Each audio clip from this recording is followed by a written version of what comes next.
मेहनत इतनी खामोशी से की जाए कि आपकी कामयाबी जो है ना उसका डंका बजे, आप सिर्फ डंका ना बजाएं। हालत तो इतनी बुरी है कि हमने होम टेस्ट मैच ही शायद एक जीता पिछले 3 सालों में। इसका 5% बहुत कम चांस है कि कुछ गलती करे। इसके कोई चार्ज करते हैं आप? ये बिल्कुल फ्री है, इसमें आप 15 पे कॉल करेंगे।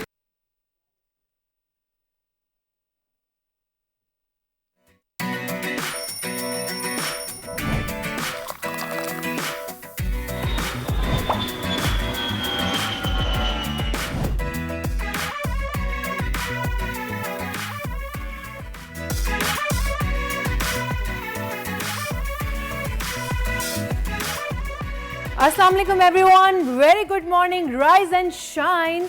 दुनिया बोल है में आप सभी को वेलकम। मैं हूँ सोनिया सुंदर और मेरे साथ मौजूद हैं फैसल करीम। उम्मीद है आप सब खैरियत से होंगे और कॉफ़ी और चाय का कप आप सबके पास होगा, हमारे पास तो आ चुका है। तो प्रोग्राम का आगाज़ करते हैं आज की अच्छी बात से। और आज की अच्छी बात ये सिर्फ अच्छी नहीं है बल्कि इसको ज़िंदगी का ना अपना रूल बना लें, एक मिशन बना लें। और वो रूल ये है कि मेहनत इतनी खामोशी से की जाए कि आपकी कामयाबी जो है ना उसका डंका बजे, आप सिर्फ डंका ना बजाएं। तो अगर if you are doing something, there are some lessons, कुछ सबक होते हैं। अगर आप कुछ कर रहे हैं तो उस वक्त तक करें जब तक आप उसको पा नहीं लेते, लेकिन उसको गाने की जरूरत नहीं हर जगह कि मैं तो ये कर रहा हूँ, मैं तो ये कर रहा हूँ। और अपने गोल पर फोकस्ड रहिए।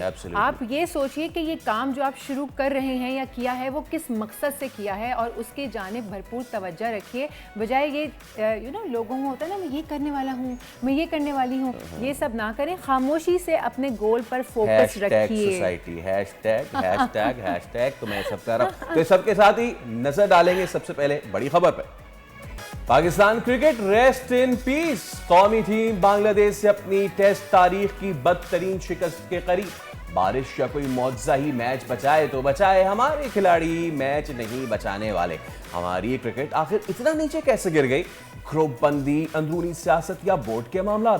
असल जिम्मेदारी के तयन की कोशिश करेंगे। बलूचिस्तान के इलाका सैफुल्लाह में क्लाउड बर्स्ट, तूफानी बारिश के ऊंचे दर्जे का सैलाबी रेला करीबी आबादियों में दाखिल हो चुका है। गुजरात से बारिशों का नया सिस्टम सिंध की जानिब रवादवा। कल बारिशों का इम्कान भी है।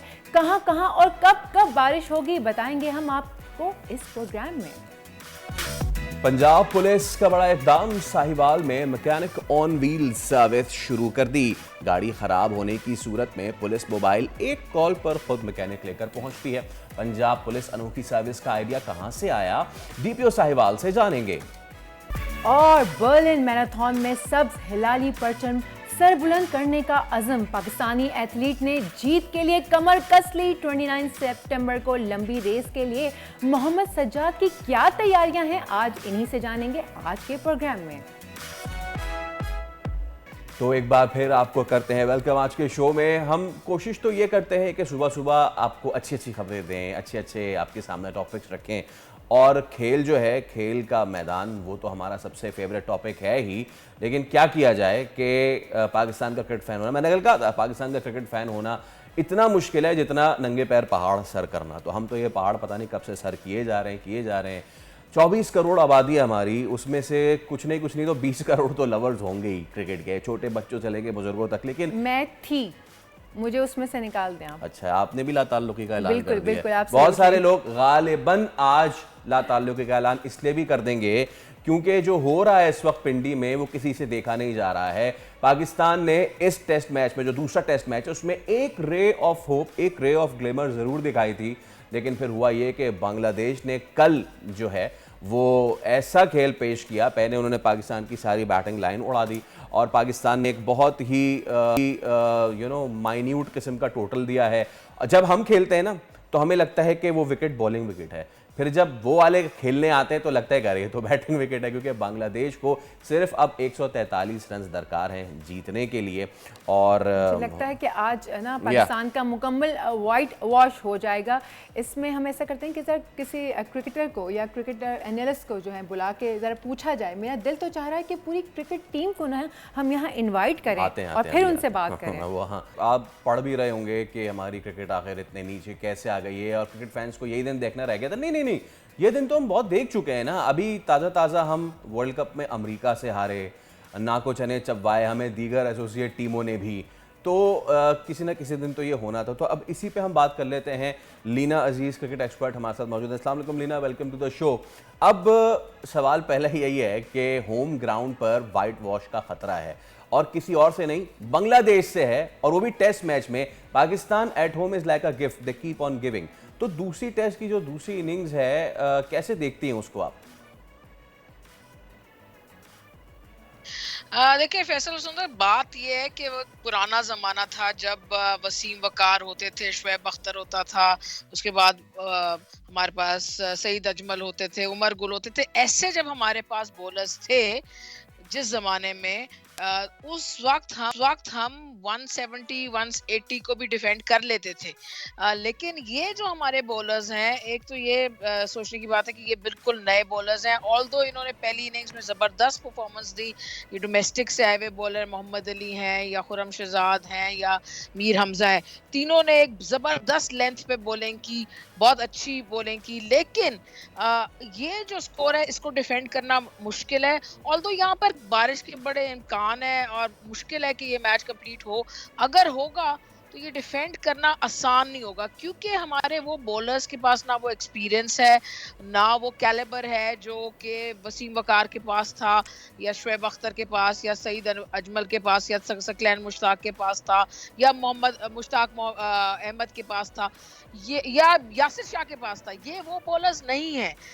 इवन मैं कहूँगी कि शाहीन और जो नसीम शाह हैं, उनका भी वो कैलिबर नजर नहीं आया। 2022 के बाद से हमारी ना बैटिंग ना बॉलिंग में वो कैलिबर नजर आया कि वो हम 170 180 को डिफेंड कर लें। बल्कि हालत तो इतनी बुरी है कि हमने होम टेस्ट मैच ही शायद एक जीता पिछले 3 सालों में।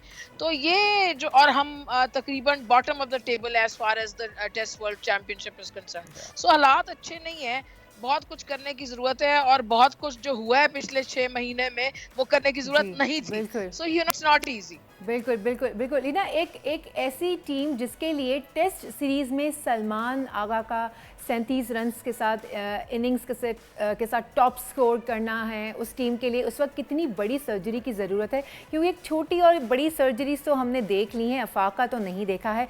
अब क्या होना चाहिए? सबसे पहले तो जो सर्जरी करना चाहते हैं उनकी सर्जरी होनी चाहिए, क्योंकि उन्होंने कोई सर्जरी वर्जरी की नहीं जो उन्होंने प्रॉमिस किया था।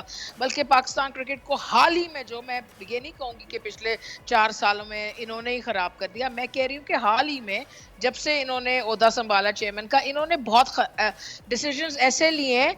मैं नहीं कहती कि ये पाकिस्तान क्रिकेट का बुरा चाहते हैं या कुछ, लेकिन कोई बगैर सोचे समझे डिसीजंस लिए जिससे टीम स्पिरिट को फर्क पड़ा। मैं पहले भी कह चुकी हूँ कि जैसे शाहीन को हटा के कप्तानी से 4 मैचों के बाद एक फेल्ड कप्तान जो थे बाबर आजम, जो 4 साल कप्तान रहे, उनको बगैर सोचे समझे ले आए, उससे टीम स्पिरिट डेंट हुई। जब टीम स्पिरिट डेंट हो जाती है तो रिजल्ट डेंट हो जाते हैं, आप मैचेस जीते नहीं है, लॉबिंग शुरू हो जाती है। तो ये सब करने की उनको कोई ज़रूरत नहीं थी। अब ये जो डोमेस्टिक क्रिकेट के साथ इतना बड़ी चेंजेस कर रहे हैं, वो भी करने की कोई ज़रूरत नहीं थी। वही जो रीजनल सिस्टम चल रहा था 6 टीम्स वाला, उसको आप 8 का कर लेते, 2 टियर कर लेते, टियर 1 और 2, और रेलीगेशन प्रमोशन सिस्टम पर इसको चलाते। वहीं से जो आपको ये टैलेंट नज़र आ रहा है, खुरम शहजाद और ये क्या नाम है, सलमान अली आगा या मीर हमजा या मोहम्मद अली, ये वहीं से निकला है, उसी सिस्टम से, रीजनल सिस्टम से। सो इसको कोई इतना चेंज करने की, इतनी खिचड़ी बनाने की जरूरत नहीं थी कि रीजनल भी चल रहा है, साथ डिपार्टमेंटल भी चल रहा है, साथ एक चैंपियंस कप भी शुरू हो जाएगा। सो यू नो ये सब करने की जरूरत नहीं थी। लेकिन देखें, होता यही है, जब जो भी कोई चेयरमैन क्रिकेट बोर्ड बनता है, अगर उसका क्रिकेट से ताल्लुक ना हो, उसका क्रिकेट का बैकग्राउंड ना हो, तो एब्सोल्युटली ये जो हम कर रहे हैं लीना, ये तो एक इशू आ रहा है। अच्छा, कल वकार यूनिस जो है वो कहते हैं कि जी बीमारी हो अगर पुरानी तो ठीक होने में वक्त तो लगता है। लेकिन लीना, इंटरनेशनल क्रिकेट की टीम है हमारी या फिर गली मोहल्ले की कोई टीम है कि बीमारी बढ़ती गई और किसी को कानो कान खबर ना हुई और मर्ज बढ़ता गया जूझू दवा की? देखिए यही वही बात है, 2022 से ही मुझे लग रहा है पाकिस्तान और क्रिकेट के हालात खराब हुए। 21-22 से शुरू हुए, 22 से ज्यादा पिछले 2-3 होम सीजन्स। वो जो एक सीजन था जिसमें हमने इंग्लैंड से भी 3-0 हारा टेस्ट सीरीज, फिर हमने ऑस्ट्रेलिया से भी हारा, फिर हमने 1-1 बड़ी मुश्किल से ड्रॉ किया न्यूजीलैंड से। वहां से खराबी शुरू हो गई और फिर उसके बाद चाहे जो भी चेयरमैन आते रहे उन्होंने मजदीद उसको खराब करते। अब बीमारी अगर पुरानी है तो सबसे पहले तो डॉक्टर का ये काम होता है ना कि वो पता करे कि मर्ज क्या है।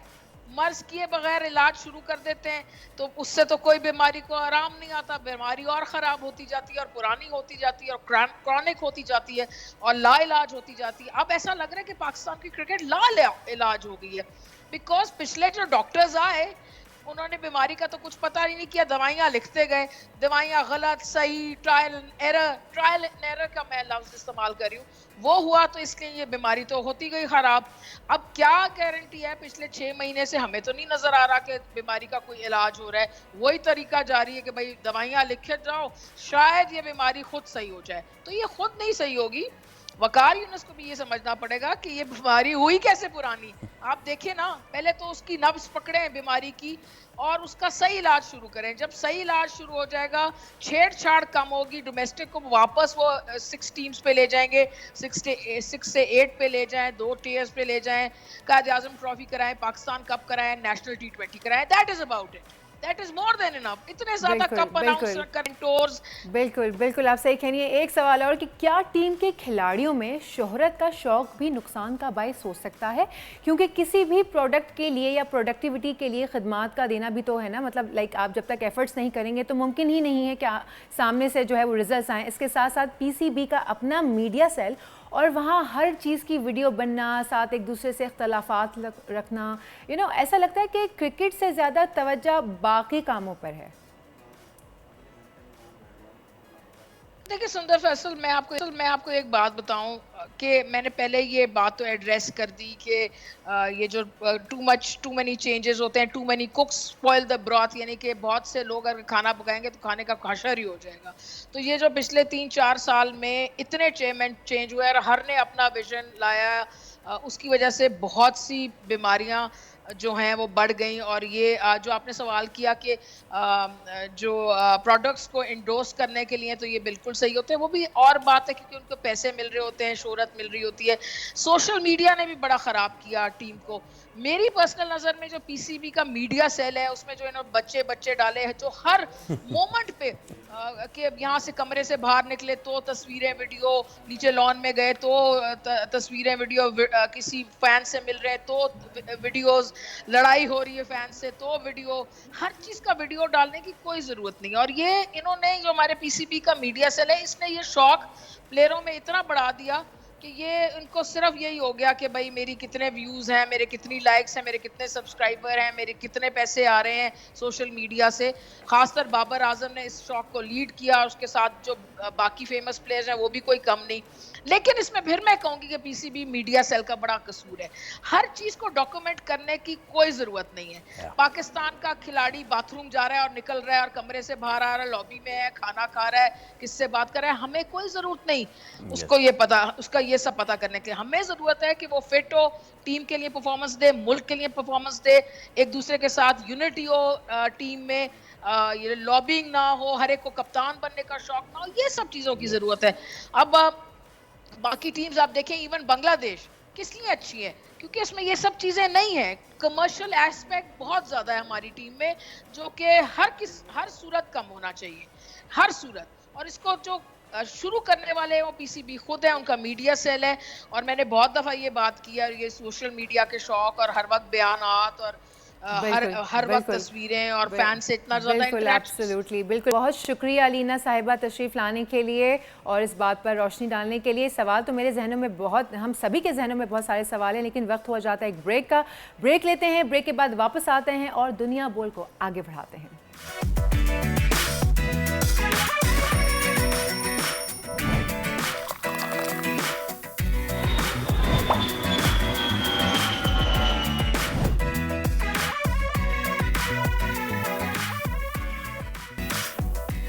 ओके, तो अब हम बात करेंगे मौसम के हवाले से। बाय द वे, अगर आप कराची में हमारा शो देख रहे हैं तो आपको इस वक्त धूप का सामना करना पड़ रहा होगा, लेकिन लाहौर जो लाहौरिये हैं, कल उन्होंने गुज़िश्ता रात बड़ी ज़बरदस्त धुआंधार बारिश एंजॉय की है। वो इसलिए क्योंकि भाई एक और भरपूर सिस्टम जो है वो दाखिल होने जा रहा है रियासत गुजरात से सिंध में। फिल वक्त इसमें ताख़ीर है, अलबत्ता जो दीगर जो शहर हैं वहाँ पे बारिश हो रही है। अब कहाँ कहाँ होनी है, कहाँ कहाँ नहीं होनी है, वायदा सोनिया, जब भी बारिश की बात होती है ना, तो बाकी मुल्क तो उसकी दुआ करता है, हम दुआ करते हैं वह हल्की जही हो जाए, क्योंकि हमारे यहाँ जो रहमत है वो जहमत बन जाती है अनफॉर्चुनेटली हमारी कराची में स्पेशली। लेकिन इस वक्त हमारे पास इतने सारे शहर जो हैं वो मौजूद हैं, आप देखें लिखे हुए कि अगर हम पढ़ने बैठे तो 15 मिनट वैसे ही निकल जाएंगे। गेस्ट भी हमारे साथ हैं। तो फिर let's go on the guest stage. Chief meteorologist Sardar Sarfaraz साहब हमारे साथ मौजूद हैं। सरफराज साहब, अस्सलाम वालेकुम सबसे पहले तो। और वैसे तो कराची वाले आज जो है वो एक सनी मॉर्निंग में उनका जो है वो दिन का आगाज़ हुआ है, लेकिन बताएं एक नया सिस्टम दाखिल हो रहा है तो कराची वाले मज़ीद बारिश एक्सपेक्ट करें अभी? जी वालेकुम अस्सलाम, बहुत शुक्रिया। देखिए, सिंध की हद तक तो कई थरपारकर डिस्ट्रिक्ट में ख़ासकर हल्की फुल्की बारिश शुरू हुई है, और आज का दिन तो उधर ही है, थरपारकर, उमरकोट, मीरपुर ख़ास और सांगड़, यानी वो जो 4 डिस्ट्रिक्ट्स हैं उन्हीं में कहीं लाइट रेन है, कहीं मॉडरेट रेन है। और देखिए फिर कल को मानसून हवाएं वही मतलब आगे बढ़कर अगर ये हैदराबाद वगैरह तक तो पहुँचेंगी, वहाँ तक तो यकीनी है, लेकिन कराची के लिए कोई डाउटफुल ही है। हो सकता है लाइट रेन हो जाए, मॉडरेट रेन हो जाए, लेकिन इतना ही है, कोई बहुत ज़्यादा जिसे कहते हैं ना कल की बारिश में, सिर्फ कल ही का दिन है 4 सितंबर को। बिल्कुल बिल्कुल सर, ये बताएं कि पंजाब में, बिल्कुल सर, पंजाब में तो अर्बन फ्लडिंग का भी खदशा है बहुत ज़्यादा, तो कौन कौन से ऐसे हिस्से हैं पंजाब के जो ज़्यादा मुतासर होने का इम्कान है? देखिए, उसमें आपने देखा होगा अदाद-ओ-शुमार, अगर आपने देखे हो पूरे, तो वही जो सियालकोट, नारोवाल, फिर नीचे गुजरांवाला, लाहौर, ये जो पट्टी है ना पूरी, और फिर इस्लामाबाद, रावलपिंडी तक चली जाती है, तो उसी में अच्छा स्पेल हुआ है गुज़श्ता दिन, और गुज़श्ता शाम को शुरू हुआ था और फिर रात में भी रही, तो वो वही पट्टी है। और 2 दिन का इस मतलब 2 से 3 दिन का स्पेल है, यानी आज 3 है, फिर हाँ तो 2 से शुरू होगी तो 5 तक है ज़्यादा से ज़्यादा, तो वो है। और इसी तरह से केपी के कुछ इलाके हैं, फिर बलूचिस्तान की तरफ जो खासकर नॉर्थ ईस्ट बलूचिस्तान है, वहाँ चूँकि वेस्टर्ली वेव का भी कुछ असर है, इधर से ये मानसून करंट्स भी वहाँ इंटर हो रही हैं, तो नॉर्थ ईस्ट बलूचिस्तान में भी अच्छी बारिश रिपोर्ट हुई है गुज़श्ता शाम से, ये शब से हुई है ज़्यारत। सरदार साहब, मैं आपसे यही पूछने जा रहा था कि बलूचिस्तान में है, वहाँ पे काफ़ी ज़्यादा जो है हम सुन रहे हैं कि बारिश होंगी। अच्छा, ये जो कोस्टल बेल्ट है मकरान पट्टी, यहाँ पे क्या सूरत हाल रहेगी? यहाँ पे नहीं है कुछ कोस्टल पट्टी की तरफ तो कोई बारिश नहीं है। वही नॉर्थ ईस्ट बलूचिस्तान जो है ना, वो कोलू, सिब्बी और झलमक्सी, नसीराबाद, जाफराबाद, पहले भी आपने देखा कि वहीं पे ज़्यादा फ्लैश फ्लडिंग की सूरत में काफ़ी नुकसानात भी हुए, तो अभी भी वो पट्टी जो है उसमें वही नॉर्थ ईस्ट बलूचिस्तान से नीचे आप आएँ तो उनका जो डिस्ट्रिक्ट है खुजदार, कल्लात, वहाँ तक है, और फिर लसबेला में भी कुछ हो सकती है, लेकिन आगे जो मकरान की कोस्टल पट्टी है उस पर इतना कोई नहीं है, वहाँ पे नहीं है बारिश। जी सरफराज साहब, मेरा एक ज़ाती मासूमाना सवाल है आपसे कि ये जो फ्लडिंग हो रही है या जो जितना रेन फोरकास्ट बताई जा रही है, इसके लिए हम पाकिस्तान में अब तक कितना हम लोग प्रिपेयर्ड हैं कि नुकसान ना हो, नुकसान हो तो कम से कम हो? हमने क्या ऐसी प्रिपरेशंस कर ली हैं, और ऐसी प्रिपरेशंस करके किन किन चीज़ों पे इम्प्लीमेंट हो भी चुका है? देखिए जी, प्रिपरेशन कितनी हुई है कितनी नहीं, ये तो मतलब इंतज़ामी मामला है, मैं उसमें कोई इतना बहुत तबसरा नहीं कर सकता, लेकिन ज़ाहिर है कि आप देख रहे हैं कि 2022 में इतनी नुकसानात हुए थे, बहुत मैसिव पैमाने पे सैलाब आया था सिंध में, बलूचिस्तान में। एक्चुअली हमारा ड्रेनेज सिस्टम जो है वो बहुत फरसूदा हो चुका है, बहुत है ही नहीं, कि कुछ जगहों पर तो बिल्कुल है ही नहीं, यानी पूरे सिंध पे से सिर्फ 30% इलाका जो है उस पर कुछ ड्रेनेज सिस्टम है, 70% पे कोई ड्रेनेज सिस्टम नहीं है। तो इसका मतलब है कि अगर मुसलसल बारिश हो जाती है, हैवी बारिश हो जाती है, तो फिर वो कहाँ जाएगा पानी? एब्सोल्युटली सरदार साहब, में एक तरफ से जैसे।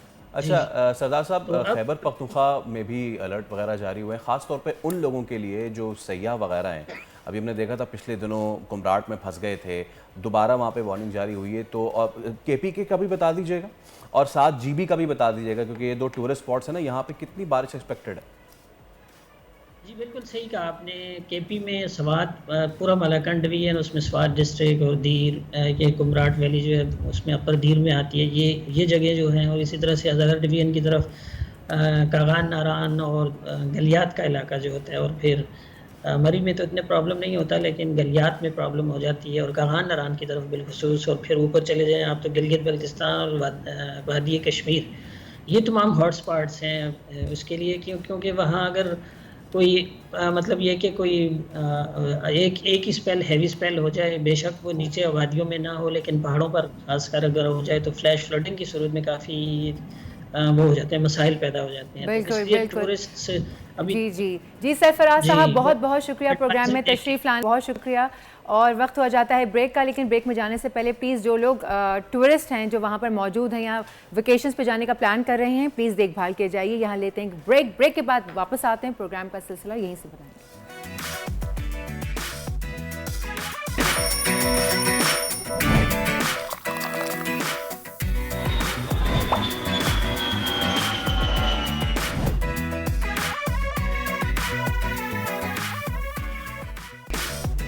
भाग भाग के हम दूसरे अपने सेट पे आ गए हैं, क्योंकि भागना ज़िंदगी का नाम है और जितना भागेंगे उतना ज़्यादा सक्सेसफुल होंगे। हाँ, कुछ चीज़ें कि जिनके पीछे भागना नहीं चाहिए उनका मैं नाम नहीं लेना चाहता। वो मिसाल बहुत ज़्यादा मशहूर होती है कराची में, लेकिन उसको अभी हम ज़रा बाला तक रखते हैं। हम बात कर रहे हैं ज़रा मकसद वाले भागने की, यानी कि मैराथन की, और बर्लिन मैराथन। ठीक है, अब इसमें शिरकत के लिए पाकिस्तानी हैं तैयार, और उन्हीं में एक पाकिस्तानी है मोहम्मद सज्जाद भी, जो कि बर्लिन में यानी कि जर्मनी में परचम लहराने को हैं तैयार। बिल्कुल, इस वक्त बर्लिन मैराथन का काउंटडाउन जो है वो जारी है और तकरीबन 25 दिन बाकी रह गए हैं। बर्लिन मैराथन जो है वो इसी सितंबर में हो रहा है, जिसमें दुनिया भर से एथलीट्स जो हैं वो शामिल होंगे। पाकिस्तान से जाने वाले मोहम्मद सज्जाद इस वक्त हमारे साथ हमारे स्टूडियोज़ में मौजूद हैं। उनसे मुलाकात करते हैं, उनकी तैयारियों का हाल अहवाल उन्हीं से जानते हैं, उन्हें वेलकम करते हैं। अस्सलाम वालेकुम Sajjad and welcome to the show. शुक्रिया। हमें बहुत अच्छा लगा कि आप आए, और आप हमारे लिए भी इंस्पिरेशन हैं आप, और जितने इस वक्त पाकिस्तान और पाकिस्तान से बाहर बच्चे देख रहे हैं स्पेशली, आप उन सभी के लिए इंस्पिरेशन हैं। जी मैम, शुक्रिया। अच्छा सज्जाद, तो ये बताएं कि बर्लिन मैराथन ये कितने किलोमीटर पे होती है और कितने एथलीट्स पूरी दुनिया से इसमें शिरकत करते हैं अंदाज़न?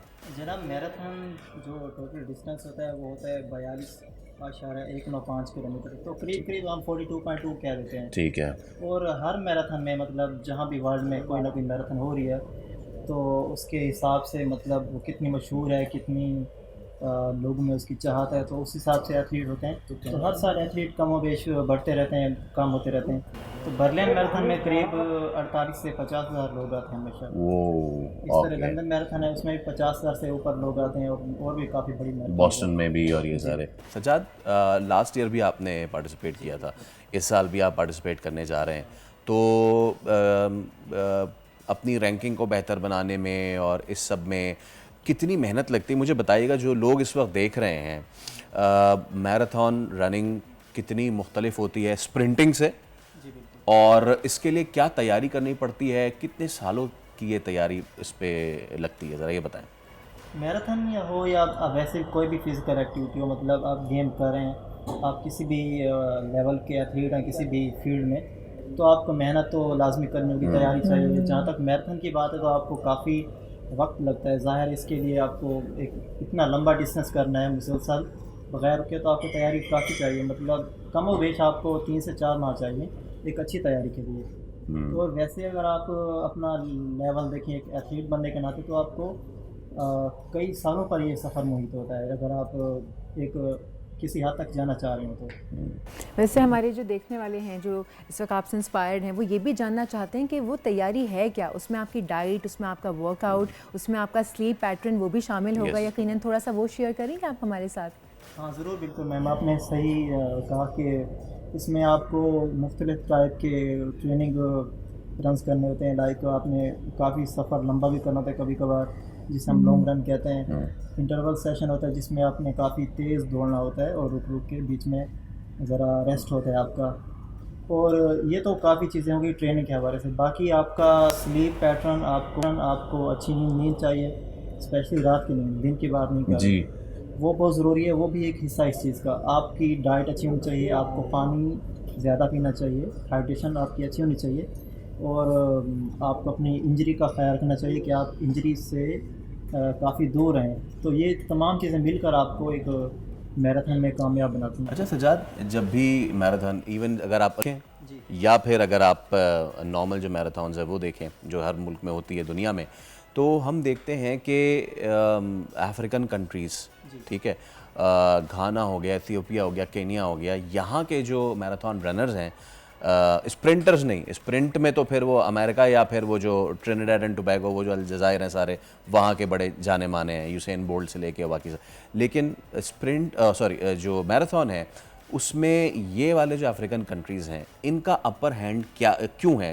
कभी आपने ये सोचा, कभी आपने इस पर रिसर्च की? बिल्कुल सर, असल में ना कुदरत ने ना हर एक को नवाजते हुए ना बिल्कुल बराबरी दी है। तो अफ्रीकन्स के पास, स्पेशली ईस्ट अफ्रीकन्स के पास ये एज है कि उनकी जो बिल्डअप है, उनकी हाइट हो, उनके मसल हो, उनकी बोन्स हो, स्पेशली ये तमाम चीज़ें जो है उन्हें बाकी रेस से मुमताज़ करती ये हैं। बात है। यूरोपन से या एशियन से उन्हें मुमताज़ करती हैं। वैसे ब्लैक ही स्प्रिंटिंग में भी सबसे आगे हैं। फिजिकली बहुत स्ट्रांग आप होता है ना। यूरोपन देखें, आप अमेरिकन को देखें जो उनको रिप्रेजेंट कर रहे हैं उनकी तरफ से, उस मुल्क की तरफ से, वो सारे वो ब्लैक भी अमेरिकी नहीं, हाँ बिल्कुल। तो सज्जाद फिर ये बताएं कि जो पाकिस्तानी थे पिछली बार जितनों ने पार्टिसिपेट किया था उसमें आप टॉप थे, इस बार आपका क्या इरादे हैं, क्या मुख्तलिफ तैयारी आपने हटके की है? बस तैयारी तो अल्हम्दुलिल्लाह जो जितनी पॉसिबल है कर रहे हैं, और साथ साथ काम भी करते हैं। तो सबसे बड़ा यही होता है कि आप अपना कितना पॉसिबल बेस्ट दे सकते हैं। तो इस बारे में कुछ कह नहीं सकते, क्योंकि मैराथन है, कुछ भी हो सकता है, एक लंबा डिस्टेंस है। इवन के बड़े बड़े एथलीट्स वर्ल्ड टॉप के भी जो हैं वो ब्रेक हो जाते हैं, तो क्रैश हो जाते हैं। बस यही है कि इंशाल्लाह अपना पॉसिबल बेस्ट देना, अच्छे से अच्छा टाइम देना, पहले वाले टाइम से आप ज़रा अच्छा करना, यही गोल होता है, यही मकसद है। अभी हम ब्रेक में बात कर फैसल से भी एक सवाल किया था, क्योंकि फैसल भी माशाल्लाह स्पोर्ट्स मैन है, तो इनसे भी मैंने ये सवाल किया कि आप लोग कितने ज़्यादा पैशनेट हैं टुवर्ड्स योर स्पोर्ट्स। क्योंकि एट टाइम्स ऐसा होता है कि बच्चा जब आप छोटे होते हैं, ये चीज़ तो आपके ब्लड में होती है ना। फैसल के वालिद साहब खेलते थे तो वो चीज़ उनके ब्लड में है। तो अब इनके यहाँ ऐसा हुआ कि इनके पेरेंट्स ने इनको सपोर्ट नहीं किया, लेकिन ये आगे बढ़ना चाहते थे। तो ज़रा ये स्टोरी हमें बताएं। तो ये थोड़ा सा हम जानना चाहते हैं कि आपके पेरेंट्स ने आपको कितना सपोर्ट किया या नहीं किया, या आप आगे बढ़ना चाहते थे, या पेरेंट्स बहुत सपोर्टिव थे आपके और आपको उनकी तरफ से पुश मिला? ये कहानी काफ़ी मतलब दिलचस्प है। अगर मैं बताना चाहूँ, हम गए थे दानिश स्कूल, वहाँ पर वो एक बोर्डिंग टाइप स्कूल था, तो वहाँ पर गए थे हम, हासिलपुर में हमारा जो कैंपस था। तो एक दिन असातिज़ा ने कहा कि भाई आपका 1 घंटा शाम में खेलने का होगा। तो वहाँ से मेरी शुरुआत हुई। वो इस तरह के, मैंने एक टीम को कहा, क्रिकेट खेल रहे थे, कि कप्तान से कहा मुझे भी खिलाइए, लेकिन कप्तान ने मना कर दिया, ज़ाहिर जानते नहीं थे, नए नए थे। तो मैंने सोचा मैं क्या करता रहूँगा 1 घंटा रोज़ाना, उगता जाऊँगा ज़ाहिर है। हाँ। तो सोचा क्यों ना इस ग्राउंड का भाग कर चक्कर लगाऊँ। अच्छा। तो वहाँ से मेरी शुरुआत हुई इस तरह। तो मैं वैसे अब तो वैसे उनका भी शुक्रिया अदा करूँगा, उस कप्तान का, मुझे अभी भी नाम याद है, असदुल्ला तारिक नाम था उनका।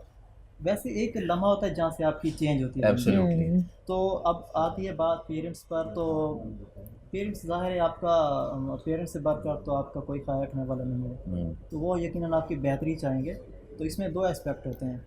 एक होता है कि बच्चा किसी फील्ड में आगे बढ़ना चाहता है, बिल्कुल, और यानी दिलचस्पी रखता है, और पेरेंट्स उसको उस सेंस में सपोर्ट नहीं करते, शायद उनकी कुछ और सोच होती है। बिल्कुल, जो हमारा मिडिल क्लास का होता है कि वो सेटल हो जाए। और सेकेंडली ये होता है कि पेरेंट्स बहुत दिलचस्पी रखते हैं, लेकिन बच्चा उसमें आगे नहीं बढ़ना चाहता। ये आजकल की जनरेशन ज़्यादा होगी जो मोबाइल में घुस गई। भाई सज्जाद, आप आए। मेरे पेरेंट्स हाँ। ने जहाँ तक था, मेरी वालदा ने भी सपोर्ट किया, और फादर भी हमेशा अच्छे ही होते हैं, आपको मालूम होना चाहिए कि यकीनन, बिल्कुल, बिल्कुल। बिल्कुल सज्जाद, हम ऐसे आपको बेस्ट ऑफ लक विश करते हैं, और इस बार ना सिर्फ आप पाकिस्तानियों में टॉप करें बल्कि दीगर जो भी रेसर्स आ रहे हैं उनको भी बीट करें। बेस्ट ऑफ लक आपको, और आपको बहुत बहुत, जब आप जीत के आएंगे इंशाल्लाह तो भी हम आपको फिर invite करेंगे, फिर invite Absolutely, करेंगे। Thank you so much. तो ये थे भाई सज्जाद, और हम जो है वो कहते हैं ना कि ज़िंदगी जो है, life is all about race. ज़िंदगी जो है वो एक रेस है। अब देखते हैं कि इस रेस में कौन आगे चला जाता है और कौन पीछे रह जाता है। हमें कहाँ जाना है? हमें जाना है ब्रेक पे। चलें, रेस चलें। लगाते हैं ब्रेक में जाने के लिए।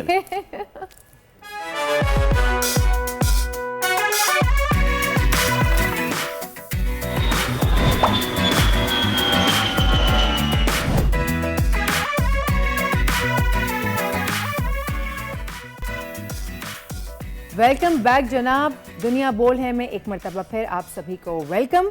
सुप्रीम कोर्ट के जजेस की तादाद बढ़ाने का बिल सेनेट में पेश। अपोजिशन सीख पा ऐवान बाला में गर्मा गर्म बहस, हुकूमती अरकान की वजाहतें। सेनेटर अब्दुल कादिर बोले हम तो चाहते हैं कि 6 नहीं 16 जजेस बढ़ें। सुप्रीम कोर्ट में बहुत ज़्यादा तादाद में आइनी केसेस आ रहे हैं, जजेस की तादाद कम है। लार्जर बेंच बनने से अरबों टैक्सेस वाले मसाइल दब जाते हैं। आजम नज़ीर साहब बोले हर बिल को सियासी नज़र से ना देखें, हर बिल को पढ़े बगैर मना कर देना समझ से बालातर है। चेयरमैन सेनेट ने बिल मुताल्लिका कमेटी को भिजवा दिया है। जवाब में अपोजिशन सेनेटर अली जफर ने बिल को जुडिशनल करार देकर सैफुल्ला साहब बोले कि तहरीक इंसाफ को मखसूस नशिस्तें मिलनी थी। इसी पे हम बात करेंगे। हमारे साथ आज शो में मौजूद है जस्टिस नासरा इकबाल साहिबा। मैम नासरा, सबसे पहले तो बहुत शुक्रिया दुनिया बोल है में शिरकत करने के लिए। पहला सवाल ही आपसे मैम ये है कि जो सुप्रीम कोर्ट के जजेस की तादाद बढ़ाने का जो बिल सेनेट में पेश किया गया है, आप क्या राय रखती हैं इस पे? यकीनन बढ़ाने की जरूरत है, इसलिए कि देखिए इतना बैकलॉग है केसेस का, और ये कैसे खत्म होंगे जब तक हम जजेस नहीं बढ़ाएं। जजेस बढ़ाने तो बहुत जरूरी है। तो आपको लगता है कि जजेस बढ़ाएंगे, बैकलॉग भी है, ये सेनेट में भी इसमें गुफ्तगू तो रही, लेकिन अब इसमें ऑपोजिशन की जानिब से जो एक ऑपोजिशन आ रही है, जो इख्तलाफ आ रहा है, उसको आप कैसे देखती हैं? नहीं देखिए, ये तो है मुखालफत बराए मुखालफत। तो मुखालफत करने से कोई फायदा तो नहीं है, या तो कोई मुस्बत मुखालफत हो, कोई उसका जवाब हो, कोई जवाब नहीं। और आपको भी लगता है कि जैसे बैकलॉग की बात की गई, 57,000 केसेस का ये बताया गया, एक कोट किया गया फिगर, तो इस चीज़ के होने से वो बैकलॉग कितने अरसे में ख़त्म हो सकता है, या फिर आपको लगता है कि ये बस एक महज सिर्फ दिखावे वाली बात ही होगी, इसके अलावा तो कुछ नहीं होगा? देखिए, बैकलॉग खत्म करने का तो ये तरीका है कि एडजर्नमेंट था। एडजर्नमेंट तो हमारे कानून के बीच में व्यवस्था है, तो जब तक एडजर्नमेंट होती रहती है तब तक ये बैकलॉग खत्म नहीं होगा। ठीक है। और सुप्रीम कोर्ट की अगर बात करें तो इस वक्त जो 17 जजेस हैं उनकी तादाद, अच्छा इसके अलावा 2 एडहॉक जजेस हैं, वो भी काम कर रहे हैं। असेंबली में इस तादाद को चीफ जस्टिस के अलावा जो 20 करने का कहा जा रहा है, तो डू यू थिंक कि इतने ही होने चाहिए? क्योंकि अगर तो हमें बैकलॉग ख़त्म करना है, और जैसे कि सेनेट में भी ये बाज़गश्त सुनाई दी गई कि अगर कोई केस लगाना है तो केस लगता ही 2 साल बाद है, उसकी बारी 2 साल बाद 2.5 साल बाद आती है। Do you think 20 is enough number, या फिर उससे ज़्यादा जाना चाहिए? देखिए, पहले तो ये एक मिसाल के तौर पे 20 करें ना पूरे, और फिर अगर वो काम नहीं होता पूरा तो फिर इसको बढ़ा भी जा सकता है। पहले शुरू में ही बढ़ाने से कोई फायदा नहीं है, जब तक कि ये पता न लगे कि इसमें कोई हमें मुस्बत नतीजा निकलता है या नहीं निकलता।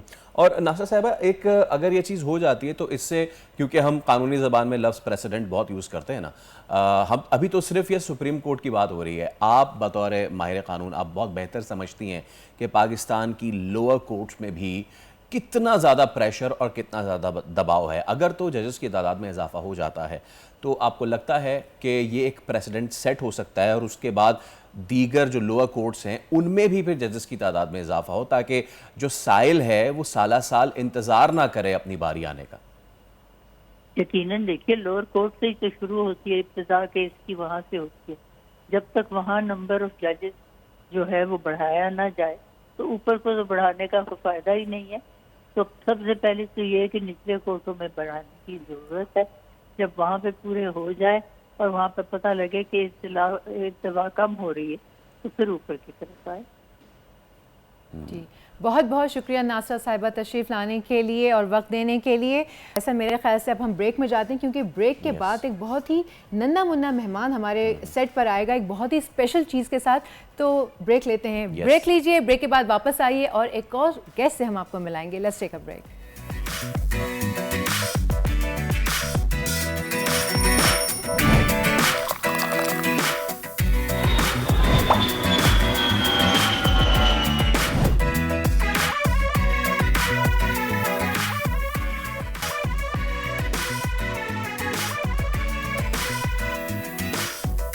ऑलराइट, ये जो आप देख रहे हैं इस वक्त रोबोट, ये इसके खालिक जो हैं पीछे बैठे हुए हैं, ये हैं 13 साल के तालिब इल्म सैयद मोहम्मद जवाद हैदर। और जवाद हैदर जो हैं वो इस वक्त बिल्कुल बिजी हैं, तो हम इनको पहले वेलकम करते हैं। जवाद सलाम अलैकुम, कैसे हैं आप? खैरियत से हैं? Welcome to the show. बहुत मसरूफ दिखाई दे रहे हैं आप। हाँ, तो जवाद टेक इट अवे, क्या बनाया है आपने, ज़रा बताइए। ये मैंने 6 एक्सिस रोबोटिक आर्म बनाया है, जिसके अंदर 6 डिग्री ऑफ फ्रीडम है। ओके। 6 सर्वो मोटर्स इसके अंदर मैंने लगाई हैं, जिससे ये कंट्रोल होती है। सर्वो मोटर्स जो होती हैं वो एक स्पेसिफिक डिग्री पे मूव करके अपना जो टास्क होता है वो परफॉर्म करती हैं। ओके, ये टास्क कैसे परफॉर्म करता है ये बताइए। इसके अंदर मैंने 3 मोड्स डाले हैं। जैसे एक तो हैंड गेस्चर मोड है, ठीक है, उससे आपके हाथ के गेस्चर्स को रीड करके प्रोसेस करके फिर इसको मूव करवाता है कि हम यहाँ बैठे हैं रिमोटली, इसके साथ हम उसको मूव कर सकते हैं। सेकंड मोड है कि आप लूप में इसको कंटिन्यूसली एक ही वो पोजीशंस में रन करते रहें। और थर्ड मोड ये है कि आप बोलें कुछ और ये वो करे। अरे वाह, ये तो ज़बरदस्त है, ये तो बहुत अच्छा है। मतलब इसके तो हॉस्पिटल्स में भी काम आ सकता है स्पेशली, और बहुत सारे ऐसे लोग जो स्पेशली एबल्ड हैं वो भी रख सकते हैं। आपने तो कमाल ही कर डाला भाई। और ये महज 13 साल की है, यही पूछ रहा था, 8 क्लास में है ये। खाली 13 साल की उम्र में आप क्या कर रही थी? पता नहीं क्या लूडो खेल रही थी तो शायद। हाँ, चले लूडो खेल रही थी, हम तो क्रिकेट खेल रहे थे और कुट खा रहे थे घर में। जवाद, हम इसकी परफॉर्मेंस भी देखेंगे। रोबोटिक्स की तरफ कैसे शौक हुआ? हमारे सोसाइटी में एक इमाम हुसैन इंस्टीट्यूट है, वहाँ पे एक रोबोटिक्स का 2 माह का कोर्स हुआ था, मैंने उसमें इनरोल किया था। सर शकील अब्बास ने वहाँ पे हमें सारी चीज़ें अच्छे से समझाई, पढ़ाई सबको। उसके बाद एंड में एग्जीबिशन हुआ, एग्जीबिशन के लिए मैंने ये प्रोजेक्ट चूज़ किया और ये बनाया फिर। और ये कैसे काम करता है, मैं बता सकें? ये एक्चुअली आपके हैंड गेस्चर जो मोड है उसमें आपके लैपटॉप के कैमरा को पाइथन की मीडिया पाइप की एक लाइब्रेरी है, उसके ज़रिए ये एक्सेस करता है लैपटॉप के कैमरा को, और फिर वहाँ से जो डेटा आता है वो प्रोसेस करके ये इसको देता है कि अब इस हिसाब से मूव करना है। और जो वॉइस आप रिकग्निशन का कह रहे थे, वॉइस रिकग्निशन, इसके अंदर स्पीच रिकग्निशन जो गूगल की ही एक लाइब्रेरी है उसके अंदर मैंने वो यूज़ किया। ओके, तो क्या आप थोड़ा सा इसको परफॉर्म करके दिखा सकते हैं? जी। ओके, ये लेडीज एंड लूप मोड है। जेंटलमैन, जवाद और जवाद का रोबोट, प्लीज।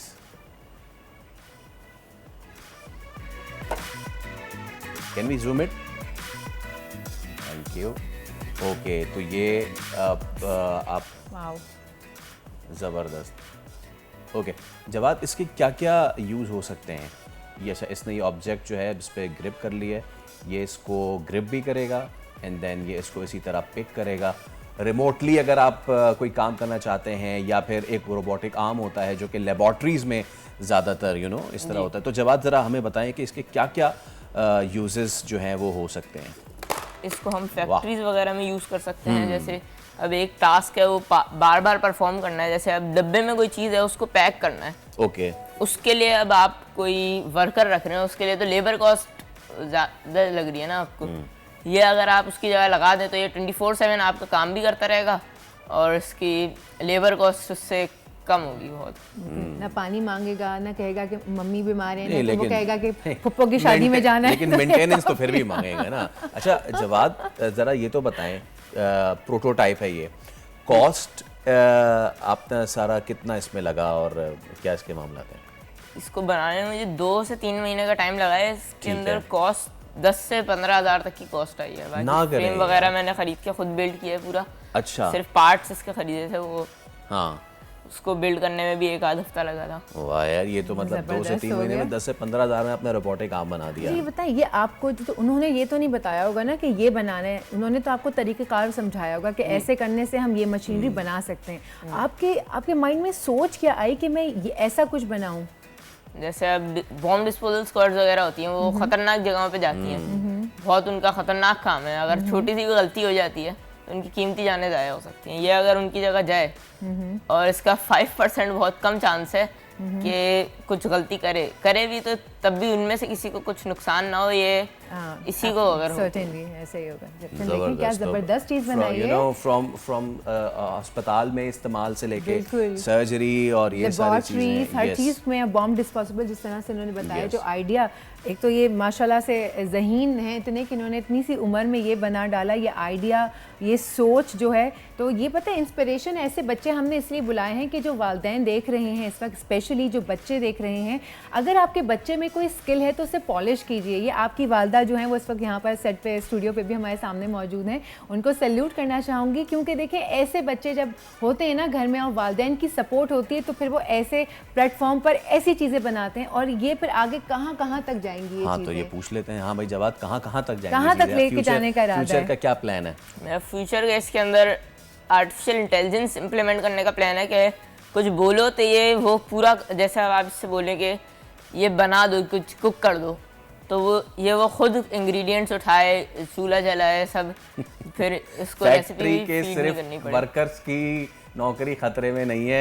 ऐसा आप तो खुश हो गए? मैं बिल्कुल खुश हूँ। मेरे लिए तो एक अभी से देखो मेरी बुकिंग हो गई है, मैंने लाइव बुकिंग कर ली है अपने घर के लिए। नाजरीन, डिपेंड ये करता है कि जब ये 2 खाने बन जाएंगे तो हम डिसाइड करेंगे कि रोबोट ज़्यादा अच्छा बना रहा था या फिर खैर। अच्छा जवाद, ये तो आपने इसकी बात बता दी, पर्सनल गोल क्या है? क्योंकि इस एज में बच्चे इतना ज़्यादा इंक्लाइन नहीं होते। हाँ, ऑल दो कि आजकल जेन ज़ी तो भाई बहुत ज़्यादा इंक्लाइन हो गई है, तो मैं देखता हूँ कि बच्चे जो हैं वो हर वक्त मोबाइल में घुसे हुए हैं और वो वीडियोस देख रहे हैं।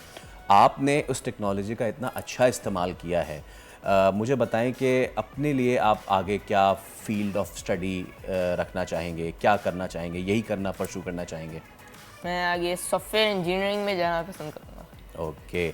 और यार जवाद, मुझे ना आप, क्योंकि आप जैसे सोनिया ने कहा कि आप इंस्पिरेशन है, मैं चाहूँगा कि आप अपने जो हम उम्र हम असर हैं बच्चे, उनको ज़रूर कुछ ना कुछ मैसेज दें, और ऐसा मैसेज दें कि आप, हम ये नहीं कह रहे कि टेक्नोलॉजी कोई बुरी चीज़ है, समथिंग लाइक दैट, लेकिन टेक्नोलॉजी का इस्तेमाल ऐसे करें अपने पॉजिटिव वे में। तो यार प्लीज़ आप कोई ज़रा मैसेज दें बच्चों को। देखें, इसके बनाने में मुझे 2 महीने लगे हैं, उसके अंदर 1 महीना जो है प्रॉब्लम्स ही सॉल्व करने में लग गया। अगर अब मैं उन प्रॉब्लम्स के पास अटक जाता और इसको छोड़ देता तो ये थोड़ी हो पाता। तो डिटरमिन्ड रहेंगे तो फिर कुछ होगा, उसके बगैर कुछ हो नहीं सकता। बहुत अच्छी बात कही है। ज़बरदस्त यार, छोटे से हैं ये और माशाल्लाह इतनी अच्छी सोच रखते हैं। मुझे फैसल, मेरे ख्याल से 3 महीने मजीद गुजरेंगे, यहाँ पर काशिफ 2.0 बैठा हुआ होगा इनके बराबर में, और वो हमारे साथ साथ बात कर रहा होगा और ये सब उसको बता रहे होंगे, और शारतन AI से कनेक्शन जो है ना उसका होगा। बहुत ज़बरदस्त चीज़ बनाई है आपकी, और जो लोग इस वक्त देख रहे हैं अब वो प्लीज़ इनसे कांटेक्ट करें। ये तो इतनी अच्छी एक चीज़ बनाई है, और ऐसे बच्चे प्लीज़ आप हम इस वक्त लाइव शो में, मुझे पता है मेरी टीम भी इस बात को सपोर्ट करेगी, और जो भी बच्चे ऐसा कुछ शानदार कारनामा करते हैं, कुछ बनाना चाहते हैं, प्लीज़ वो हमें रब्ता करें, हमें बताएं, ताकि इस तरह के जो बच्चे हैं उन्हें आगे आना चाहिए। वो सारे बच्चे काशिफ की तरह इंस्पिरेशन है, हमारे मुल्क का असासा है ये सारे बच्चे। अच्छा भाई जवाद, आप हमारे साथ ही रहें, क्योंकि जब हम बात कर रहे हैं टेक्नोलॉजी की और बाकी चीज़ों की, तो पुलिस जो फोर्स है उसकी तो कहते हैं कि अव्वलीन जो जिम्मेदारी है वो शहरियों का तहफ़्फ़ुज़ है, उनकी मदद है। अनफॉर्चुनेटली हम देखते हैं कि पाकिस्तान का शुमार जो है उन ममालिक में होता है जहाँ पुलिस को देखकर तहफ़्फ़ुज़ का एहसास नहीं होता, बल्कि शहरी जो उल्टा खौफ में मुब्तला हो जाते हैं, थाने नहीं जाते, एयरपोर्ट नहीं कराते। देखिए, इस असर को अब थोड़ा सा ज़ाइल करने की ज़रूरत है, और वो कैसे? क्योंकि पंजाब पुलिस ने ऐसे बहुत से नए काम शुरू किए हैं जिनकी मदद से आवाम में पुलिस का एतमाद जो है वो बहाल किया जा सके। अब साहिवाल पुलिस ने ऐसा क्या काम किया है वो हम आपको बताते हैं। वो ये काम है कि अक्सर आप, और ख़ास तौर पे जो ट्रैवलर्स हैं, वो लंबा जो रूट होता है मोटरवे का, वहाँ पे गाड़ियाँ ख़राब हो जाती हैं और फिर लोगों को बड़ी तकलीफ़ और मुश्किलात का सामना करना पड़ता है। तो ये सर्विस है क्या? एक तरह की सर्विस है जो कि साहिवाल पुलिस ने की। तो जनाब फैसल शहजाद जो हैं DPO साहिवाल, वो हमारे साथ इस वक्त लाइन पर मौजूद है लाइव, और हम उनसे बात करते हैं, वेलकम करते हैं। अस्सलाम वालेकुम फैसल साहब। जी वालेकुम सलाम। सर, ये तो एक बड़ा ही ज़बरदस्त इनिशिएटिव लिया गया है जी, ये आइडिया कहाँ से आया? आप बिल्कुल सही कह रही हैं। इसके जो हमें सिटीजन्स की तरफ से जो फीडबैक आया है वो बहुत ही ज़बरदस्त है। मैं आपको थोड़ा सा इसका बैकग्राउंड बताता चलूँ। हुआ ये कि हम पुलिस करेक्टर सर्टिफिकेट और वेरिफिकेशन के सर्टिफिकेट्स इशू करते हैं ऐसे तमाम सिटीजन्स के लिए जो मुल्क से बाहर जाते हैं। तो इसी तरह एक फैमिली हमारे पास आई जिनमें एक फीमेल ड्राइवर थी। उन्होंने एक अपना एक्सपीरियंस शेयर किया हमसे कि मैं अपने बच्चों को स्कूल छोड़ने जा रही थी और मेरी गाड़ी खराब हुई और फिर मेरे पास कोई ऐसा वे आउट नहीं था कि मैं उस सिचुएशन से निकल सकती। उस आइडिया को ग्रैस्प करते हुए हमने मैकेनिक ऑन व्हील्स के नाम से अपने इस प्रोग्राम को शुरू किया। इसमें प्राइमरीली हमारी कोशिश ये है कि जितने भी ड्राइवर्स साहिवाल के अंदर जिनकी गाड़ियों में कोई छोटे मोटे इशू हो जाएं या कोई ऐसा बड़ा इशू कि जिसके लिए उन्हें वर्कशॉप जाने की जरूरत पड़े तो हम उन्हें सर्विस प्रोवाइड करें। अब स्पेशली हमने इसमें जो फीमेल ड्राइवर्स हैं, अगर मैं आपसे अपने नंबर शेयर करूं तो उसमें 15% ऑफ द सर्विसेज जो हैं वो हमने फीमेल ड्राइवर्स को दी हैं। ऐसी फीमेल ड्राइवर्स जो अपने वर्क प्लेस पर ट्रैवल कर रही हैं या बच्चों को पिक एंड ड्रॉप की सर्विस दे रही हैं, उनको इससे बहुत ज़्यादा फ़ायदा हासिल हुआ है। फैसल साहब, जो मेरा सवाल है और छूटते ही, और वो ये है कि इसके कोई चार्ज करते हैं आप? ये बिल्कुल फ्री है। इसमें आप 15 पे कॉल करेंगे और आप उस पे 15 पे हमारे ऑपरेटर को बताएंगे कि मेरी गाड़ी ख़राब है और मुझे मोबाइल वर्कशॉप जो हमारी मैकेनिक ऑन व्हील्स के नाम से इनिशिएटिव है उसकी गाड़ी दरकार है, वो गाड़ी आपको मिल जाएगी फ्री ऑफ कॉस्ट। सर ये जो नाम है ना मैकेनिक ऑन व्हील्स, ये नाम ही बड़ा ज़बरदस्त है। ये पूरी जो इनिशिएटिव है इससे मैं बड़ी खुश हो रही हूँ क्योंकि अक्सर औकात गाड़ी ख़राब हो जाती है तो हम यही लाहक हो जाता है हमें ये एकदम ख़तरा के सेफ्टी का सबसे पहले तो कि भाई ख़वातीन हैं, हम अकेले खड़े हैं। और अगर ये जो मैं तो कहूँगी कि ये जो आपने मैकेनिक ऑन व्हील्स शुरू किया है ये कैंपेन सिर्फ वहीं तक ना हो, इसे ओवरऑल पाकिस्तान में होना चाहिए। जी बिल्कुल, आप ठीक कह रही हैं। इसमें आपको पता है कि हमारे ड्राइवर्स को पार्ट्स की ज़्यादा नो हाउ नहीं होती। कोई छोटी सी खराबी भी हो जाए तो वो बिल्कुल हैंडीकैप महसूस करते हैं, खासकर फीमेल ड्राइवर्स।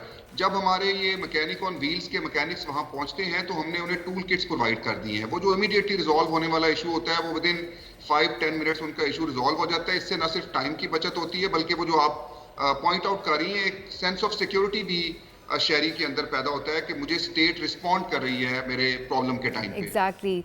तो सर ये सिर्फ फीमेल्स की हद तक है या मेल्स भी, अगर कहीं मर्द हजरात भी फंस जाएं तो वो भी कॉल कर सकते हैं? मैंने आपको बताया कि 15% ऑफ द टोटल सर्विसेज जो हमने दी हैं वो फीमेल्स को दी हैं, बाकी 85% जो है वो मेल ड्राइवर्स को सर्विसेज प्रोवाइड की गई हैं। फैसल साहब, अब तक जितने भी आपने ये केसेस किए हैं, मैं चाहूँगा आप लोगों का जो ना एक्सपीरियंस है वो ज़रूर बताएं, क्योंकि और आपको भी ये बहुत अच्छी तरीके से चीज़ पता होगी कि पुलिस और आवाम, हालांकि दोनों को ये ना करीब होना चाहिए, लेकिन दोनों इतने करीब नहीं है। आवाम का एतमाद on the police, you know it better ना, मुझे कहने की क्या ज़रूरत है। आपके इस इक़दाम के बाद लोगों का एक्सपीरियंस कैसा रहा और उनके ये जो एक डिस्टेंस है ये उसमें कुछ कमी आई? इस पे बहुत ज़बरदस्त रिस्पॉन्स आया जी साहिवाल के लोगों का, और बहुत ज़्यादा उन्होंने हमारे इनिशिएटिव को अप्रिशिएट किया। हम उस पर छोटी छोटी शॉर्ट क्लिप्स की सूरत में वीडियोस बना के अपने सोशल मीडिया पे भी उसको लोगों की अवेयरनेस के लिए फैला रहे हैं। तो इस पे बहुत ज़्यादा जो एक पब्लिक पुलिस जो गैप है उसको ब्रिज करने में हमें मदद मिली। इसके अलावा भी बहुत सारे, जैसे आप शुरू में इंट्रोडक्शन में बता रहे थे, पंजाब पुलिस के बहुत सारे ऐसे यूनिक प्रोजेक्ट्स हैं जो पंजाब पुलिस के अलावा कहीं और नहीं। और मिसाल के तौर पे हमने खवातीन के लिए वर्चुअल वुमेन पुलिस स्टेशन का इफ्तिताह चीफ मिनिस्टर साहब ने किया। वो स्पेसिफिकली फीमेल्स की वो सारी कंप्लेंट्स जो वो फ़ोन के ज़रिए करती हैं उनको एड्रेस करने के लिए पुलिस स्टेशन बनाया गया, और वो वर्चुअल पुलिस स्टेशन है। वो मैं आपको ज़रूर चाहूँगा कि आप ज़रूर अपने प्रोग्राम में उस पर भी जो हमारे रेलिवेंट टीम्स हैं उनको लें, तो वो आपको बताएंगे कि फ़ीमेल्स के लिए स्पेसिफिकली पंजाब पुलिस कितना ज़बरदस्त काम कर रही है। और सर ये कितना अरसा हो गया है इस आपकी कैंपेन को स्टार्ट हुए हुए? जी ये हमने अगस्त को इसका इफ्तिताह किया था, तो 1 महीना और तकरीबन 2 दिन हो गए हैं जी। चलिए 1 महीना 2 दिन के अंदर अंदर काफ़ी पॉजिटिव रिस्पांस मिला है, इसीलिए मैंने कहा मुझे तो सुनकर सर इतना अच्छा लग रहा है कि मुझे लगा कि पूरे पाकिस्तान में इस तरह की चीज़ होनी चाहिए। बहुत ही ज़बरदस्त इनिशिएटिव लिया गया है आप लोगों की तरफ से जी, बहुत शुक्रिया सर। इसके अलावा कुछ और पाइपलाइन में कुछ हैं चीज़ें जो आप चाहेंगे कि हम इसके साथ साथ शुरू करें? हमने, अगर मैं सिर्फ आपसे ट्रैफिक की बात करूं तो हमने अपनी स्पेशल टीम्स बनाई हैं जो हमारी जितनी भी ऐसे कॉलेजेस और यूनिवर्सिटीज़ हैं जहां फीमेल्स की तादाद ज़्यादा है उनको जाके वो 2-3 चीज़ों के ऊपर गाइड करती हैं। एक तो ये कि हमारा जो यहाँ ड्राइविंग ट्रेनिंग स्कूल है उसमें फीमेल्स को इनकरेज किया जाता है कि आप एडमिशन लें और सेल्फ रिलायंट हों गाड़ी चलाने के हवाले से। ये एक बहुत बड़ा पंजाब के अंदर रूरल साइड पे खासकर एक हैंडीकैप है कि फीमेल्स मेल्स के ऊपर डिपेंडेंट हैं, जो वर्क फोर्स पे भी अपने वर्क प्लेस पे जाती हैं या उन्होंने एजुकेशन के लिए जाना है। अब जैसे जैसे हम तरक्की कर रहे हैं तो हमारे आपने देखा होगा कि स्कूटीज का यूज बढ़ता जा रहा है, साथ ही साथ Certainly. हमारी जो फीमेल्स हैं तो हम उनको इनकरेज कर रहे हैं कि वो ड्राइविंग ट्रेनिंग स्कूल्स में आके ट्रेनिंग लें। साथ ही साथ हम उनको एजुकेट कर रहे हैं रोड पे जितना भी डिसिप्लिन उन्होंने फॉलो करना है उसके हवाले से। हमारे सेमिनार्स होते हैं, हमारी वर्कशॉप्स होती हैं, उसका बड़ा भरपूर रिस्पॉन्स आता है। खासकर हमारी फीमेल स्टूडेंट्स जो ये जज्बा रखती हैं कि हमने इंडिपेंडेंट होके एक इंडिपेंडेंट शहरी की तरह कंट्रीब्यूट करना है अपनी फैमिली की फाइनेंसिस के अंदर और एज एन इंडिपेंडेंट सिटीजन आगे अपने आप को ऑपरेट करना है, तो वो बहुत ज़्यादा इससे फ़ायदा उठा रही है हमारी इस कैंपेन से।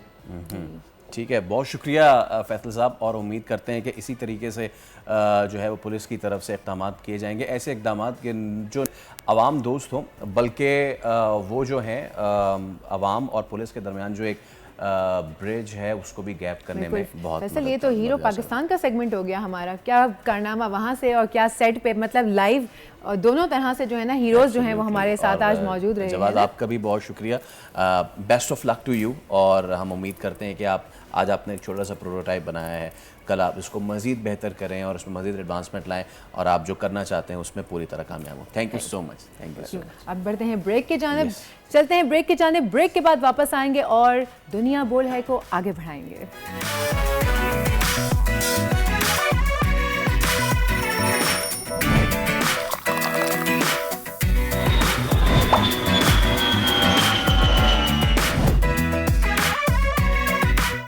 एक बार फिर आपको दुनिया बोले में कहते हैं खुशामदेद। और पाकिस्तान इंटरनेशनल एयरलाइन कभी हमारे होता था फ़ख्र, लेकिन अब हो गया है दर्द सर। क्यों? क्योंकि उसके निजकारी के हवाले से जो सेक्रेटरी निजकारी डिवीज़न है उन्होंने नई तारीख का तो ऐलान किया है। बिल्कुल, अब PIA की निजकारी जो है वो 1 अक्टूबर को होगी, लेकिन इससे बड़ी खबर यह है कि दुनिया की कोई भी कंपनी PIA को ख़रीदने के लिए तैयार नहीं, और ज़राए बताते हैं कि सबका यही खदशा है कि सालाना अरबों का नुकसान देने वाली इस एयरलाइन को खरीदना सरासर घाटे का सौदा होगा। अब इससे पे हम बात कर लेते हैं। सेनेटर सहर कामरान हमारे साथ मौजूद हैं। सहर साहबा, सबसे पहले तो अस्सलाम वालेकुम, good morning and thank you so much for your time.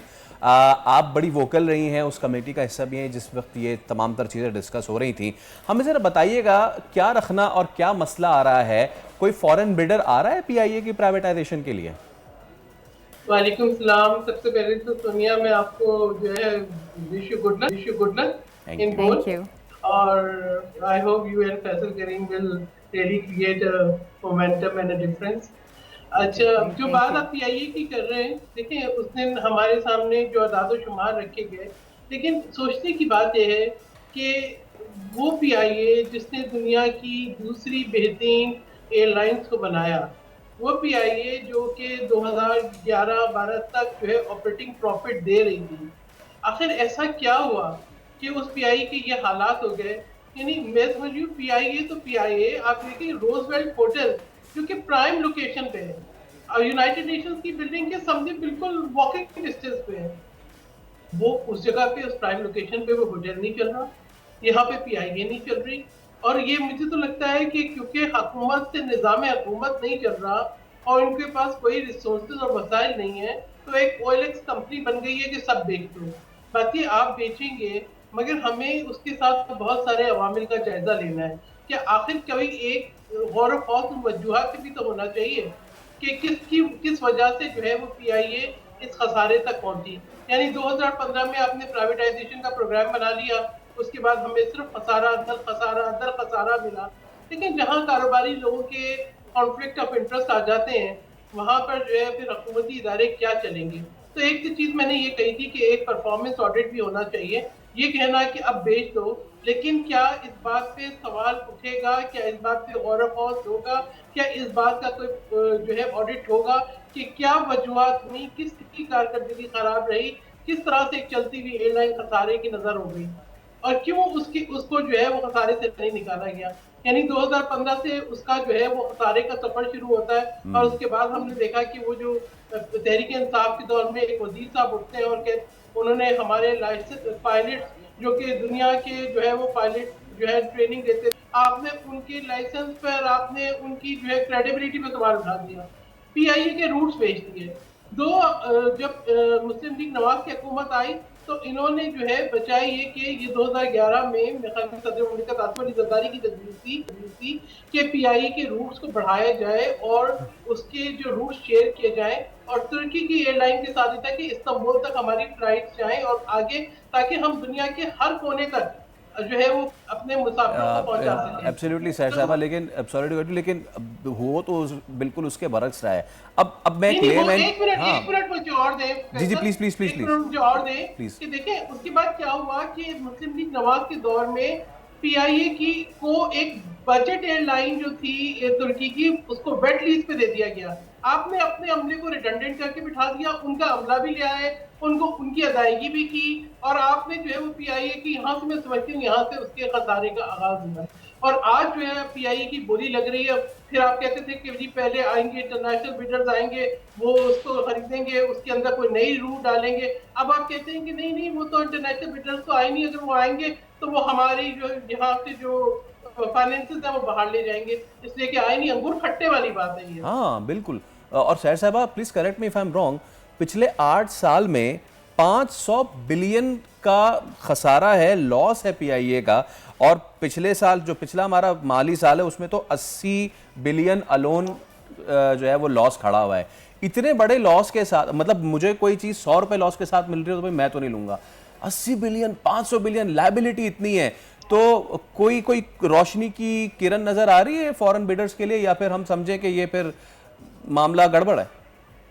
देखिए बात ये है कि जब तक आप जो है लोगों कभी अपनी परफॉर्मेंस को ऑडिट नहीं करेंगे, कभी आप जो है जिम्मेदारी आयद नहीं करेंगे, कभी आप ये आपका एक मूड बन गया ना, आपने एक ज़हन बना लिया बेचना है आपको, कहीं से जो है आपका कर्जे रोल ओवर नहीं हो रहे, आपने आईएमएफ की कंडीशंस पूरी करनी है, आपने बोल दिया पिछले साल के जी हमें उनसे जो पैकेज लेना है उसके लिए हमने पीआईए बेचनी है, हमने इदारे बेचने हैं। मैं आपको एक इंटरेस्टिंग बताऊं कि अभी हाल ही में सेनेट की भी कायमा कमेटी का इजलास हुआ, तो ये जो प्राइवेटाइजेशन का अमल है ना, सिर्फ प्राइवेटाइजेशन का अमल, इसमें 1 अरब 99 करोड़, ये नहीं कहूँगी सिर्फ पीआईए की, जो प्राइवेटाइजेशन 1 अरब 99 करोड़ के अखराजात हो चुके हैं।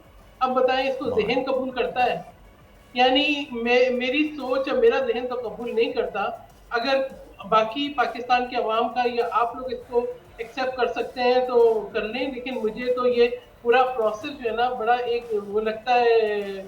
बिल्कुल मैम, ये भी सुनने में आ रहा है कि ये बिल्कुल लाइव टेलीकास्ट होगा, जब इसकी बिडिंग हो रही होगी तो ये लाइव टेलीकास्ट होगा। उसके बाद 51% जो है वो देने को तैयार है पीआईए, उसके बावजूद जो है वो हमारे पास कोई इन्वेस्टर नहीं है। ये होगा क्या? मतलब हम मीडिया पे भी इस बात को इतना बता रहे हैं, तो मुझे तो लगता है जो आने वाला होगा वो भी अब वापस हो जाएगा। जब हम आम आवाम, आम पाकिस्तानी हम जब सुन रहे हैं तो हम शॉक में आ गए आपकी बात सुन के। तो कौन आके खरीदेगा, कौन इन्वेस्ट करेगा पीआईए पर? देखिए जो बिजनेसमैन है ना, जिसका इंटरेस्ट है, उसको पता है कि एक एयरलाइन के क्या फायदे होते हैं, उनके रूट्स के क्या फायदे होते हैं। देखिए क्या आप किसी को मोरद इल्जाम नहीं ठहराएंगे जिन्होंने रूट्स बेचे?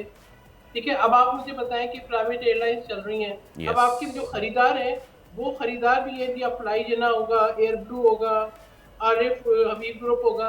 अगर मतलब इसका मतलब है कि वो चला लेंगे, ठीक है, एक पाकिस्तान नहीं चला सकता।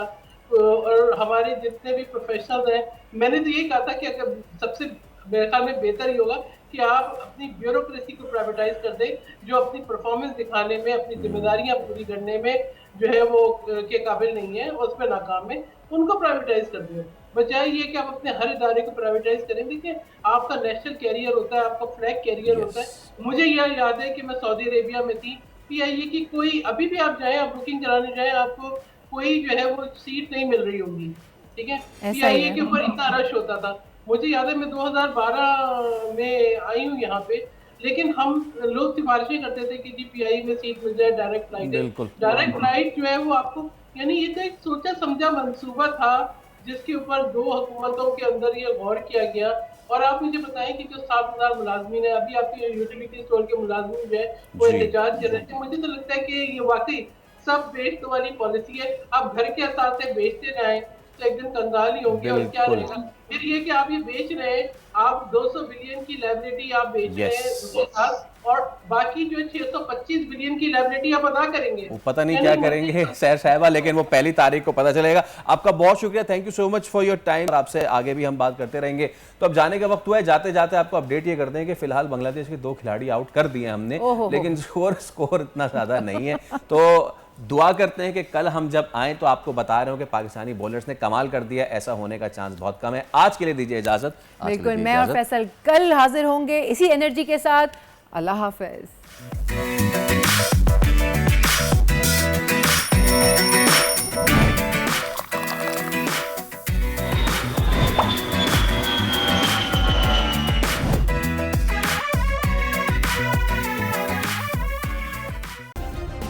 सब्सक्राइब करें और बेल दबाएं ताकि कोई खबर रह न जाए।